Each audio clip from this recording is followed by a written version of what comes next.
Oui, cette vidéo donc pour l'éveil spirituel et pour le continuer. Seulement, je vais changer un peu le format parce que je trouve que c'est un petit peu long de vous faire à chaque fois mes étapes comme ça et simplement vous expliquer un petit peu ce dont j'ai pris conscience ces derniers temps, ces dernières années, puisque là on s'est arrêté mi-2023, donc depuis que j'ai créé les Voyages d'Or, il y a eu de la très grande implication spirituelle et de la moins grande implication spirituelle. J'ai eu besoin de basculer en fait entre introspection et extériorisation.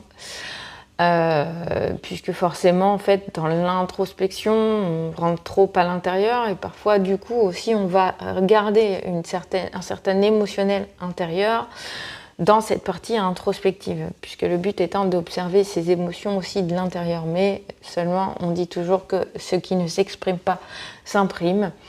Donc voilà, donc moi en mi-2023 quand j'ai commencé donc les Voyages d'Or, j'ai aussi voulu faire ce qu'on appelle le journaling et commencer en effet à expliquer ce qui se passait, etc., ce qui me traversait et tout ça.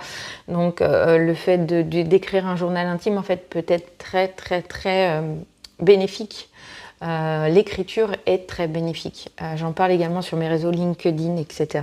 Et notamment des fois sur Instagram et sur Facebook, comme quoi l'écriture est quelque chose qui fait partie de ma vie, autant symboliquement parlant, quand c'est des écritures symboliques, type poèmes, etc., ainsi de suite, ou des écritures avec des contes initiatiques et autres, mais aussi par le biais de mes émotions propres que j'essaye d'extérioriser le plus possible. Mais bon, je suis un être humain tout comme vous. Et c'est pas parce que j'accompagne que je ne traverse pas non plus. Donc voilà. Donc, tout ça pour vous expliquer que je suis allée réellement dans le vif du sujet, introspectif, dans la partie spiritualité. Et aujourd'hui, en tout cas, depuis plusieurs semaines, mois, etc., j'en ressors petit à petit. En effet, j'ai beaucoup lu de lectures, notamment spirituelles.